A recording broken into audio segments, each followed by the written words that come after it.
related to hours of service. More after this. For generations, we've worked the land. We've faced hardships and uncertainty before, but you can depend on Florida's farmers. We will continue to rise before dawn and harvest our crops, ensuring that Florida-grown fruits and vegetables are in your stores and that your family is fed. We are providers for our families and yours. We're Florida's farmers, and we're in this together.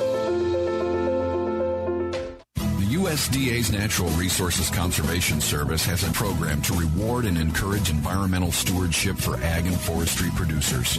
The Conservation Stewardship Program, or CSP, is voluntary. Applicants must be USDA operators. CSP participants will adopt new conservation practices and manage existing ones. For more information on CSP, visit nrcs.usda.gov or call NRCS. Helping people help the land. The FMCSA has issued an extended and expanded national emergency declaration in response to the ongoing COVID-19 public health emergency. Another round of hours of service waivers has been issued to help ensure the timely delivery of necessary items. The previous extension of the emergency declaration was set to expire on December 31st. The latest announcement will now extend the declaration to February 28, 2021. The emergency HOS waiver applies to motor vehicle operations moving items that provide direct assistance to emergency relief efforts. Livestock and livestock feed are included under the extended declaration, as well as food, paper products, and other groceries for emergency restocking of distribution centers or stores. Filling in for Randall Wiseman, I'm Brian German with Southeast AgNet. When it really counts, depend on the source for the latest weather updates, keeping you ahead of the storm. 96.3 FM, 1370 AM, The Source. We'll have low clouds today, then maybe some sunshine with a high of 73 to 79. Areas of low clouds tonight, low 56 to 64. Cloudy tomorrow with strong thunderstorm in the afternoon, high Wednesday 79 to 81. Then thunderstorms continuing through the evening. Partly cloudy Thursday, high 68 to 76. Sunny on Friday, high 65 to 69. From the Florida Weather Center, I'm Holly Wilbur. I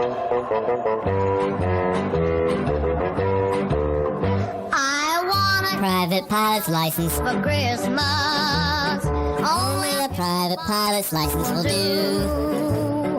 Don't want anything else. No dinky tinker toy. I want a pilot's license is to play with and enjoy. I want to learn to fly an airplane for Christmas. I don't think Santa Claus will mind me. Do you? He thinks it's a great idea. He won't have to use a dirty chimney flue. Brad, how'd you get in here? Oh, hey, Dan. I'm just working on the new commercial. Uh-huh. I just wanted to make sure that people knew that the best Christmas present was getting their pilot's license. And not a hippopotamus's? Well, I thought it was a good idea. So you thought it was a good idea to butcher a Christmas classic? Well, not exactly. Yeah, let's just tell them to go to Ocala Aviation. Because getting your pilot's license is the best present ever. Christmas. This is Ocala Talks with Tom Schmidt, bringing stories that are important to our community in and around Ocala. Plus, of course, a splash of sports as well. Now, here's your host, Tom.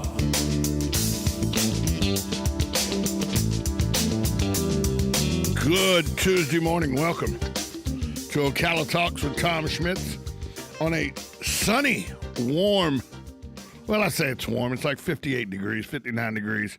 It's better than it's been. It's going to be in the upper 70s today here in Ocala. But if you want something a little warmer and you need to relax, it's only a drive away. I'm talking about Miami Beach, Florida. Yes, that Miami Beach with its 7 miles of beaches, with its international cuisine, Miami Beach with its art and culture. That's right. You could win a hotel stay in Miami Beach and a tank full of gas. But you can only win if you call in and give us your name and phone number. Just call 352-732-8000. That's 352-732-8000. Paradise, Miami Beach is only a drive away from your friends here at WOCA, The Source. Now let's go out to the phone lines to a friend of mine from Life South. Galen Unall joins us. Galen, good morning to you. Hey, how are you today, Tom? Feeling good? Good. Woke up running a little late this morning. And once you get up and you start running a little late, even if it's 5 minutes, it just sets you. It just seems like it's so much. I usually get to the radio station about 10 after 7, 10 after 7. I got here about 20 after 7 today. And it just throws your whole day. Just that one little 10-minute block will throw your whole day behind. Yeah, it's trying to play catch-up. It's hard. You can't catch time. Right. You can't catch it. And it's only 10 minutes. You wouldn't think it was that big a deal. But it's a huge deal. We're creatures of habit. We are a creature of habit. You know what the problem was? I stayed up last night and watched that fantastic football game all the way to the end. Who would have thunk that the former Cleveland Browns playing the current Cleveland Browns would be such a good football game? It would come down to Justin Tucker hitting a field goal with 2 seconds left on the clock. Baker Mayfield showed why he was a number 1 draft pick. Lamar Jackson showed, why he's the reigning MVP of the NFL. It was just a really good football game with the added bonus of it being the former Cleveland Browns playing the current Cleveland Browns. Yeah, when I lived in Baltimore for a while, and they refused to acknowledge that their Baltimore Ravens were ever in Cleveland. Well, that's too bad. They were. It's the former Cleveland Browns. Yeah, it's kind of funny. They just spurned out of the ground miraculously, because they lost their team very in a similar fashion when the Colts went out in the dead of night with all the Mayflower trucks. With all the Mayflower trucks. I remember as a kid, Bob Irsay flew into Jacksonville. I believe I was 12 or 13, and he flew into Jacksonville in a helicopter, and we filled the Gator Bowl. They said, people filled the Gator Bowl. Show him we got the fan base. My mom and I went. We filled the Gator Bowl. There was probably 65,000 people there, and he came in, he waved, and he talked about how great Jacksonville was, and he really was contemplating bringing the Colts there and everything. Really, it was just a ploy to get Indianapolis to spend more money. Sure. Yeah, that's exactly right. Yeah, isn't that crazy? Yeah, that's one of those sentinel moments in Jacksonville. Yeah. Oh, I remember it. Look, when I was a kid, we had Jacksonville. Jacksonville Shark tickets were the WFL. Remember that league? In the 70s, Jim Kick, Larry Zonka, Paul Warfield all went to the Memphis team and everything, the WFL. Then we had Jacksonville Bulls tickets for the USFL. Then Absolutely. They were terrible. Oh, they were horrible. They were terrible. We had Jacksonville I Express used to go to tickets. The Bandits game. Oh, yeah, Tampa Bay Bandits. Oh, yeah. Spur? Steve Spurrier was the head coach, yeah. They threw the ball all over the place. Yeah, the USFL, look, okay, people can say what they want, and I've watched the 30 for 30 and everything, and I've done some research on the USFL. Donald Trump single-handedly destroyed the USFL. Well, he wanted it to be the NFL. He wanted to compete. He wanted to compete. If he hadn't pushed the owners of the USFL to move their league to a fall schedule, if they'd have stayed in the spring schedule, we would have the NFL in the fall, the USFL in the spring, or they would have combined by now. But the USFL was good football. I mean, it wasn't a bunch of slouches. Herschel Walker was in that league. Jim Kelly was in that league. Sure. I don't know if it was sustainable. Doug Flutie was in that league. Yeah, but remember, they were throwing millions and millions of money, of dollars and money. You don't think right now to get them to USFL? You don't think right now that people would watch football 12 months a year if it was available? Well, I mean, the XFL failed. That's because every Vince other McMahon, summer league has failed. No. I mean, you can keep blaming the ownership, but there's a lot of the ratings on TV were not very good for the USFL. No, they just weren't. Right, and that's the only way you're going to survive. Is you have to have a lucrative TV package. Well, I believe if they did it the way the USFL was done, not the way the XFL was done, not the way the World Athletic Football League or whatever that thing was that was keeping college players close to their colleges and everything that was fledgling for what? They played 8 games. The one maybe. Yeah, I think Spurrier tried to claim that championship too. Yeah, I think they played eight games or something. But anyway, the USFL had a good business model. They just at the time didn't have the advantages that they would have now.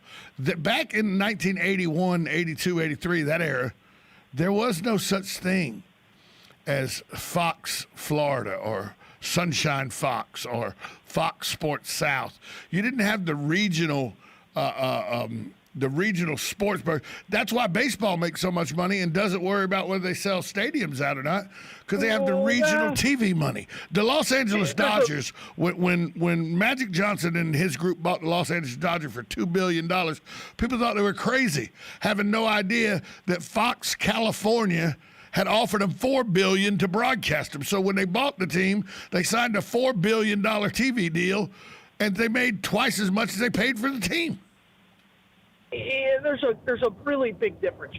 One, that was a 20-year deal for the billion, and they get 162 games a year. Right. In the USFL, they were going to get 10 plus playoffs. That doesn't equate. I mean, that's why there's so much money in baseball, is because of the number of games they play. No, I understand that, but we're not now. I'm not talking about that it would have worked in the '80s, but you put them in 2020. But it worked. There's not enough money in the with only a 10-game schedule. Well, the USFL would probably go to a 12-game schedule plus playoffs. Okay, I don't care if it's 20. Compare the size. Look at the revenue that the NFL is now driving, right? With the TV deal. $14 billion after they pay their bills. He's in that area, folks, going to Gainesville. It would be 10% of the NFL. I mean, you're just hoping on that's just wishful thinking. And the NFL would have spent twice as much money. That's to destroy the USFL. Well, like that's they the did thing. The first time. That's the thing is the NFL instead of using the USFL, or they could have used the USFL as a breeding ground, they tried to destroy it. They couldn't. I've heard that whole thing. Well, they could turn the USFL into the minor leagues. They couldn't, because in order to do that, you have to have a system of some kind, and the owners were unwilling to give the USFL any credit whatsoever. We're talking on a much smaller scale at that point. So, minor league baseball can work because the players can play, 200 games in 1 year, in one calendar year. They can play 200 games. You can't do that in football. It's not a realistic model. Well, I think that it would probably work a little easier now than it did 40 years ago. Yeah, but it hasn't been tried. No, it has not. The business model of the USFL was working till Donald Trump decided to move it to the fall. It was working. So what they were doing is they were going after the top college athletes and just throwing a bucket full of money at them, right? They did that, yes. They did that. Buckets and buckets of money. Okay, that was the business model. No, that was not the complete business model. No, it was not. No, okay, so what? Because that's what they were doing in order to try to get more people to watch. More people to go to the game. They used the exact same business model as the AFL, and I think the AFL, that worked out pretty good. Yeah, completely different time. That's what I'm saying. It's a completely different time now. There are only 8 teams in the NFL. If anything, I think the NFL is oversaturated. There's just, every game is on TV. No, then you know what? I think you take all that karaoke money you made, sell your Cadillac, and go buy a USFL. Let me tell you something. I think the American public at large, right now in 2020, would watch spring football a whole lot more than they would watch LeBron James and his Politico league. Now we're talking about something different, because ratings overall for sports are plummeting. They're absolutely plummeting. Baseball is the only thing that's kind of even holding steady. And when you look at their network, the Fox broadcasts of the World Series the last 3 years, it's dropped down dramatically. Well, that's because the Braves weren't in it. Let's be honest. Okay, sure, that's right. Sure. We'll find out in a couple of hours what the Monday night game was like, because that was a great game. Two teams that are well loved with Baltimore and Cleveland. We'll see what the numbers are. We'll see. But Monday Night Football has been getting 2s in 3s.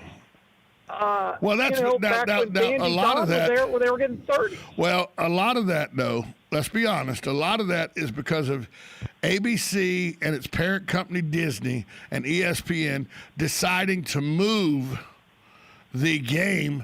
And people can say, oh, everybody has ESPN. Everybody still doesn't have ESPN. Free TV still far outdistances cable TV. And when they moved the game from ABC on Monday nights to ESPN on Monday nights, they naturally were going to see its ratings drop because they moved it to pay television. I don't think that free TV is bigger than like TV that you can stream or you get on cable. More people have ABC than they have ESPN. I don't disagree with that, but the reason they moved it from ABC to ESPN is because the numbers didn't support being on primetime free TV, broadcast television at 9 o'clock at night. That they could get a higher number by running Gilligan's Island's rerun than they were getting on. Well, they're getting a whole lot, and that. Let's be honest. The world likes Dancing with the Stars on a whole more than it likes football. So you're making my point. No, I understand. There are so many more entertainment options. But that's not really entertainment. That's garbage. But Dancing with the Stars is garbage. It's not entertainment. It's garbage. I'm not disagreeing with you. But my wife is going to watch Dancing with the Stars and not watch your wife watches garbage. I agree. I've told her that. That's like saying, well, we'll just put 90 Day Fiance on ABC. Women would flock to ABC to watch one of the most asinine shows you'll ever see in your life. But you're missing the point, Tom. These people put TV on, or football on TV to make money. Everything about sports is about making money. Look, it should be about making me happy. Well, you're right. I'm not going to disagree. But the USFL is gone. Don't live in the past, and it's never coming back. You're the first person who's ever said, oh, it was a great business model. Their whole plan from the beginning of its inception was to be a part of the NFL. And the NFL's like, we don't really need it. Well, and that was... We have college football. And Donald Trump wanting to be... our feeder system. Donald Trump wanting to be part of the NFL and trying to make the owners that way. The USFL should have never wanted to be part of the NFL. Yeah, but what you're forgetting is when Donald Trump bought the New Jersey Generals, the ratings... Excuse me, they're the New York, New Jersey Generals. Whatever. The ratings and the influx of viewership and attendance went up because of Donald Trump. Went and spent all that money on Herschel Walker and what's his name from Boston College? Doug Flutie. Jim Kelly was in there. Doug Flutie. He just backed the truck up to him. Yeah. Hey, speaking of backing the truck up, we got to back the truck up for Palm Garden and Penn Flooring. We'll be right back after this short timeout on Ocala Talks with Tom Schmitz. We're talking with Galen Unall from Life South. We'll be right back after this short timeout. I'm Jan from Palm Garden. Christmas in 2020 sure looks different than it has in years past. I'm Crystal, and it's fair to say this year has been like no other for the healthcare and the whole community. We want to thank our frontline staff who continue to care for our residents every day. And thanks to the family members who have been unable to visit for so long. We wish each and every one of you a blessed holiday season. Merry Christmas from Palm Garden.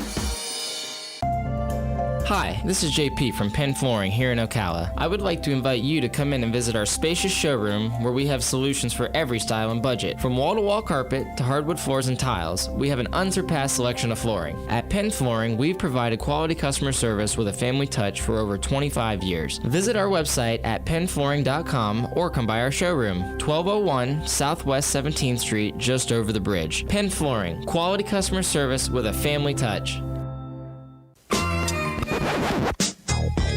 Now you did it. Are you completely insane? He's back.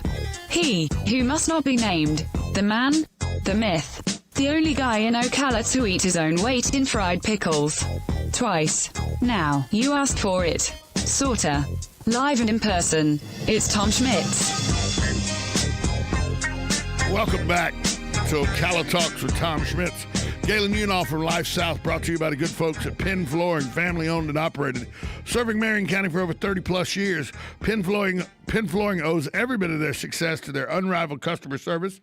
They're a full-service flooring company dedicated to finding the best solution for your flooring needs, and they have experience in both commercial and residential fields. Go check out their massive showroom at 1201 Southwest 17th Street in Ocala, or call them at 352-351-3420. We'd also like to thank Palm Garden Health and Rehabilitation Center. They're located at 2700 Southwest 34th Street. They offer skilled nursing, physical, occupational, and speech therapy. If you have any question about how they're handling the COVID-19 pandemic, call them at 352-854-6262. That's 352-854-6262. Let's go back out to the phone lines and talk to a guy who, you know, when he agrees with me, he's smart. When he doesn't agree with me, he's a Florida State fan. Florida State fan, Galen Unall.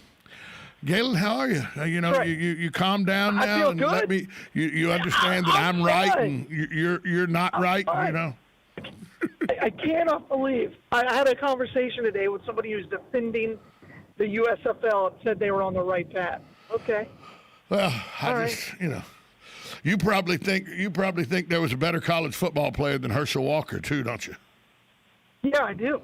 Oh, dear God. Okay. I most certainly do. Hey, I think Tim Tebow is the greatest college football player that ever played a game. Tim Tebow is the second greatest college football player ever played a game. No, and here's why. Herschel Walker couldn't throw. Neither could Tim Tebow. Yes, he could. Okay. Here's a Florida fan saying like those wobblers weren't throws. Well, you know, he should have won 2 national titles. Well, Herschel Walker should have won. 3. Herschel Walker should have won the Heisman his freshman year. Yeah, but freshmen don't win the Heisman. Well, they do now. Look, it's hard to argue. I'm not going to. Herschel Walker, great football player.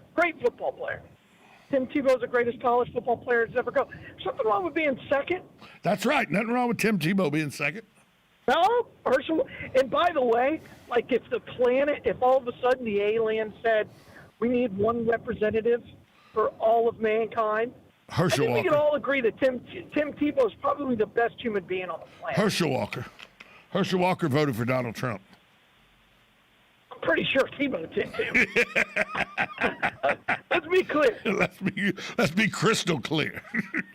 Yeah. I don't think Joe Biden is calling up Tim and saying, Timmy, I could really use your... No, there's no endorsement, I think, for the Biden campaign from the Tebow household.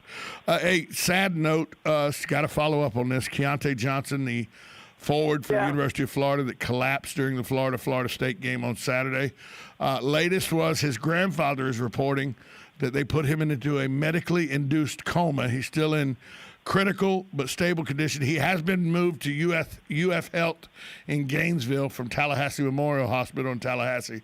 Parents still with him, everybody by his side, but they say he was put into according to reports, his grandfather is saying he was put into a medically induced coma. I'm not a medical expert or anything, but nothing about medically induced coma sounds good, Galen. Well, he does have brain activity, which is promising. I read the USA Today article, and they were talking about it could be related to COVID. I don't know how in the world it could be related to COVID since he didn't have any symptoms and since he tested negative, and there's no proof yet they're had the virus. That's USA pushing their own little agenda, but it is tragic. They'll find out more as time goes on. But all you can really do for him right now is pray. And you got to remember, this kid was probably going to be the SEC Player of the Year. Oh yeah. And just a solid player. And it's going to be hard for Florida to overcome this emotionally, and of course, on the team side, how do you replace a guy like that? That's supposed to be the SEC Player of the Year. It's hard to find that guy off the bench. Speaking of emotions, Leonard Hamilton, the Florida State head coach, said he had players that were unconsolably crying when they saw Keontae Johnson collapse on the floor.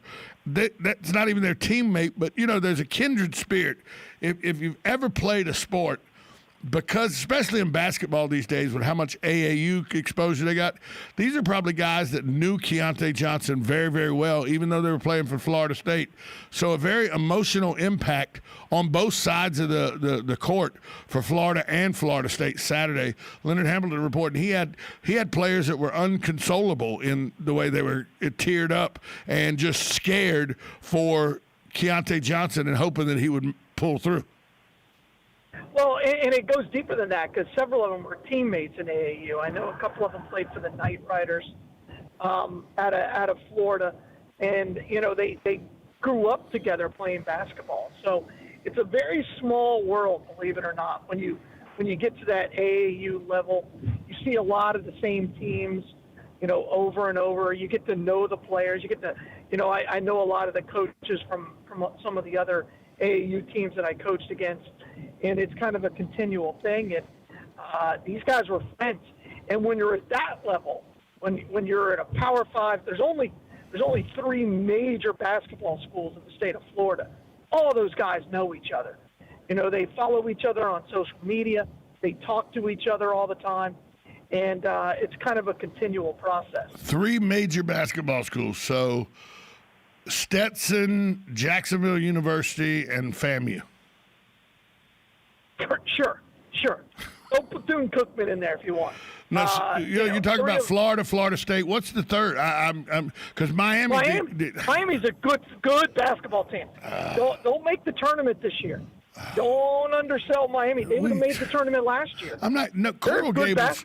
We're not even good. They're not relevant anymore in any sport. Well, by the way, that's the most beautiful campus in the state of Florida. It really. Well, there's a lot to be said. It is a very beautiful campus. I will not deny the fact. The University of Miami. I've been to a lot of them. Yeah, the University of Miami is beautiful. It's another beautiful campus. It may not be as nice as Miami, but it's really, really beautiful. And it has to do with private universities, and Miami is a private university. Stetson University is really, really nice. Flagler's prettier. Flagler may be the prettiest. Flagler may be the most eye-appealing of all of them because it's in the middle of St. Augustine. Well, that's I'm an alumni of Flagler. Oh, so that's right. Your parents were loaded. I forgot. Your parents were loaded. I went in the Navy. I paid my own way through college, and it was very cheap at the time. Yeah, I don't know what it cost now. Flagler cost about $45,000 a year. No, it is not. Oh, yes, it is. Oh, it's not even close to that. Oh, about $50,000. About $50,000 a year. It isn't. $65,000 a year. No, it's Miami. $80,000 a year. I was on I had a athletic scholarship. Galen, while we're talking, we missed the news and everything. So tell me where the Bloodmobile is. Good, because you yelling at me about the USFL is much more important. Much more important. Bloodmobile today. We're out at the Walmart on in the Shores. So come by and see us. Also right there on the Boulevard, 1607 East Silver Springs Boulevard. Galen Unoff from Life South, brought to you by the good folks at Penn Flooring and Palm Garden Health and Rehabilitation Center. And getting me so fired up, we went right through the news break. So, I blame you, Galen. I blame you. You know what I mean? Yeah. Well, that's fine. That's fine. You got big shoulders. You got big shoulders. Terrible. Yeah, and that ad for the airport is terrible, Dan. Oh, the hippopotamus? Yeah. They ruined one of my favorite Christmas songs. Well, it's, now I got an earworm. So it's terrible. All right, Galen. Talk to you tomorrow, buddy. All right, be good. Bye. We'll be right back after this timeout. You're listening to 1370 AM, 96.3 FM, WOCA, The Source. Oh, hey, Grandpa. Oh, hey, Grandpa. Hey, Grandpa. Yes, buddy?